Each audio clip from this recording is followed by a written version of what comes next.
Sitatimende samahashule sichaza ukuthi akahambisani nalesinqumo senkantolo. Inkantolo lephakeme yaseJozi ithi kumiswa kwamahashule bekusemthethweni.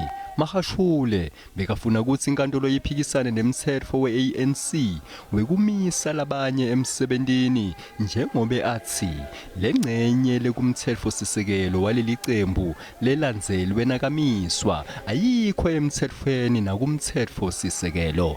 When I was charged in 2020, December, suddenly implication of the step-aside rule, and that's why we are challenging it. So, in short, we have appealed. We are going to appeal. We have 15 days to do so.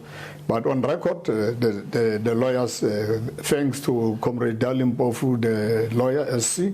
There is, in our view, no merit in the contention that there was a narrowing down or a repurposing of the ANC conference resolutions by the NEC, and the challenge to the step-aside rule on this leg must also fail. Ngetulu kwaloko lenkantolo iphose ngelifasitelo ke nencwadzi leyabhalwa ngumahashule mhla 3 kuNkhwekhweti yekumisa mengameli we-ANC Cyril Ramaphosa emsebentini. Lenkantolo itsite tinhloso labe anato nakabhala lencwadzi lo akamahashule betingahambisani nezenani netinhlelo letingito. Nakakhipha sinqumo sakhe Judge Jody Kolapen utsite The application to strike out is dismissed with costs, including cost of 3 counsel, which costs are to exclude the cost of the duplicated documents. 2, the application for condonation by Mr. Ramaphosa in respect of the late filing of his answering affidavit is granted.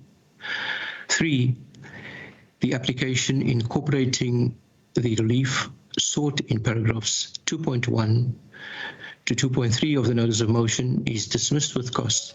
Enkantolo yesigodzi yaseBloemfontein ubukene nemacala enkhohlakalo nekukhwabanisa lamayelana nemklamo we-asbestos lowabita imali lengu-250 million wemarandi ngesikhatsi asengunvunankulu wase-Free State.